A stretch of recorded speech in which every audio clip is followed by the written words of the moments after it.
Viridian, the Green Guide by My Head in the Clouds, Not Coming Down, a Boku no Hero Academia fanfiction.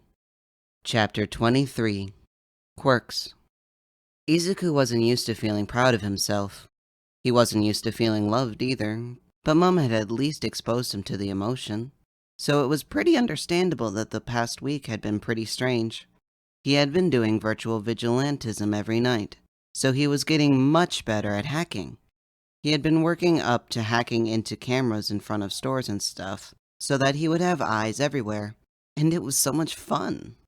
Not to mention that in some cases, it was actually faster to get a hero to crimes by hacking into their comms.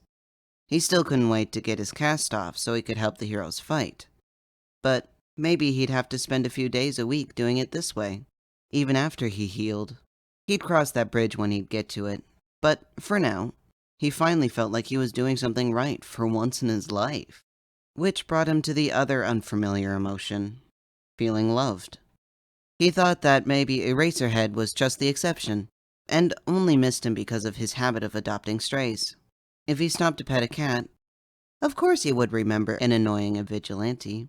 It only made sense that he'd miss Izuku, because he was just more caring than normal. But that didn't seem to be the case. Every hero Izuku called seemed happy to hear his voice, and said they missed him. They even asked if he was okay. No one asked if Izuku was okay.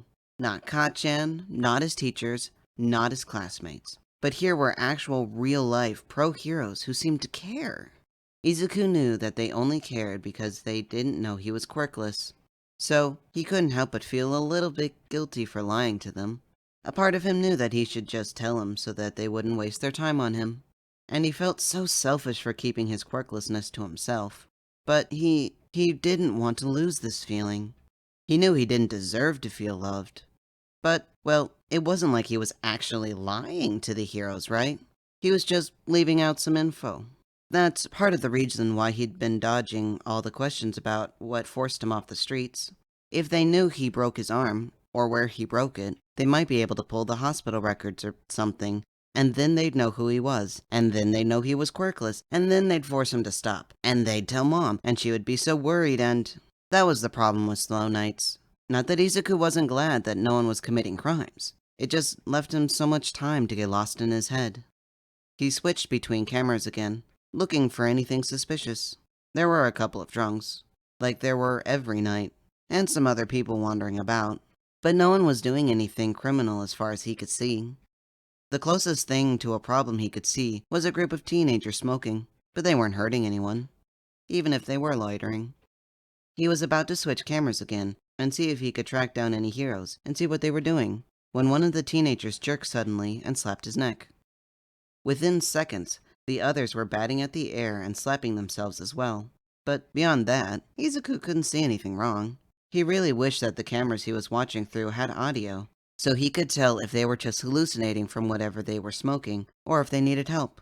But that was one of the disadvantages of doing his vigilantism virtually. It wasn't until they started attacking one another with their powerful quirks that he called the heroes. He debated a minute about which hero would be best before deciding they'd probably appreciate backup for a fight this big. Eraser, Amplifier, are you guys busy? Nope, Amplifier chirped. We are never too busy for you, cutie. Izuku blushed, but concentrated on the task at hand. The fight was going to start spreading soon, if the way the teens' quirks were going out of control were any indication. What's up, problem child? Eraser asked. You normally only call one hero at a time. Oh, there's a fight on Hill Street. I don't know what started it, but yeah, it's starting to spread. I think the teens are all friends with each other, or at least that's how it seemed before they started fighting each other. Alright, I'm on my way, kid. Me too. Thankfully, it only took a few minutes for the two to reach the scene. Amplifier got there first and started using her quirk to disorient the fighters, confusing them as she leaped from building to basically surround them with sound. Izuku kept up a running commentary on the quirks he could see being used as they waited for Eraser to arrive, pointing out any weaknesses that Amplifier might be able to exploit. Alright, be careful of the guy with the backpack, and try to stay behind him. But, you already knew that, since he basically expanded his tongue into a net.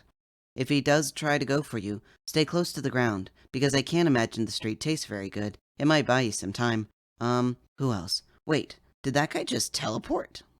The villain in question suddenly appeared slightly behind and to the left of Amplifier, landing a hit to her back before disappearing again, only to appear a few feet away. Well, that was strange. With a teleportation quirk, he could have just left as soon as Amplifier arrived.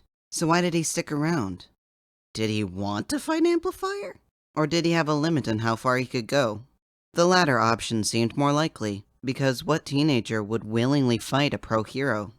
He watched the teleporter for a few minutes. He definitely kept Amplifier on his toes.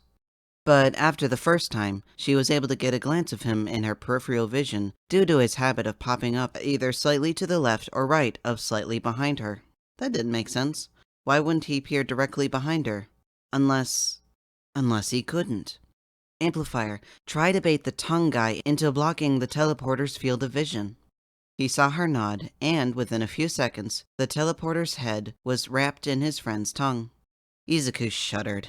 Gross. But, as expected, he didn't teleport to get out, instead punching the muscle until he let go as Eraserhead finally arrived. Amplifier used the moment of distraction to knock out and restrain the tongue guy. Sorry I'm late, Eraser said gruffly as he took out one of the other fighters, a guy with a few too many eyes. No problem, happy to have you. Izuku grinned. It was so cool to be able to watch them fight. Oh, and the teleporter has a vision-based quirk like you, Eraser. He can only teleport places he can see. So try to blind him before you have to blink. Eraser didn't waste any time wrapping his capture weapon around the man's eyes and knocking him out. There were still a few other fighters still on their feet, and they immediately charged the heroes with a vengeance. Would have been nice to know these guys are hopped up on trigger, Viridian, Eraser grunted. Izuku's eyes widened and he facepalmed, wincing as he accidentally hit himself in the face with his cast. Should have used the other hand. I'm so sorry. I should have realized they shouldn't have all had strong quirks, and then you would have been prepared and then... Be nice to the kid, Eraser, Amplifier said as she punched someone in the face. It's not like he could tell they were high from all the way in his bedroom. Izuku shrunk in on himself. He was so useless. He couldn't do anything right. Yeah, he was doing the best he could with a broken arm. But Amplifier was right. There were things he missed because he wasn't actually down on the street. If the heroes lost the fight or got hurt, it would be all his fault, because he told them to go even though he didn't have all the right information. Thankfully, the fight didn't last much longer. Between Eraser canceling their quirks and Amplifier disorienting them, the fighters didn't stand a chance. He heard Amplifier talking to Tsukachi over the comms and was about to cut his own connection when Eraser started talking. Viridian, he said softly, are you still there? You went kinda quiet there for a minute. Izuku was tempted not to respond. Maybe then Eraser would assume he'd left them alone like he should have been doing all along, rather than annoying them with his stupid marbles and stupid incomplete information. There was a sigh over the line. You are not annoying us, kid. I'm sorry if I gave you the idea during the fight. I'm just frustrated because trigger cases have been going up recently. It's not your fault, problem child. I should have been able to tell. Izuku's face burned and his voice came out choked. Why did he have to start crying now of all times? No, Eraser said firmly. Amplifier was right. There wasn't any way for you to tell they were on trigger just from the camera feed. It's enough of an accomplishment that you were able to see the feed in the first place. So stop beating yourself up, okay? Okay. Izuku still wasn't convinced, but he didn't want Eraser to feel guilty just because he couldn't control his stupid emotions and his stupid tears and his stupid muttering and his stupid... Are you ever gonna tell us why you switched to online, kiddo? Amplifier asked. Izuku jumped. He'd forgotten he was still connected to her comm as well. Oh, I just... stuff and, life... He grimaced. Smooth. Thanks. Good night. He cut the links before either of them could say anything. Izuku frowned and rubbed his arm, which had become annoyingly itchy as it healed. Maybe he'd have to start researching problems beforehand, so he'd have more information to give the heroes.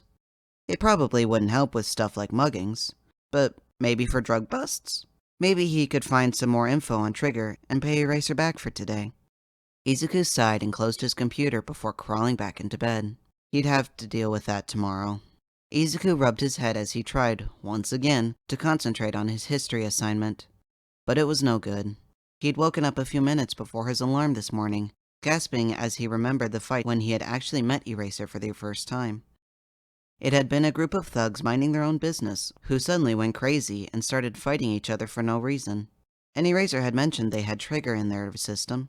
There was also the thing with the flies. He hadn't thought about it much last night, but those teens were swatting at the air, almost like they were bugs or something was trying to bite them. Izuku sighed and grabbed his phone. He wasn't going to be able to concentrate anyway, so he may as well take a walk to clear his head, right? And who knew? Maybe he'd find something where the fight broke out that would be able to help Eraser's investigation. He had to take a train to get to the corner where the teens had been smoking, and Izuku got plenty of weird looks, considering most kids his age were supposed to be at school in the middle of the afternoon. But Izuku ignored them, and most people just shrugged and continued on with their day.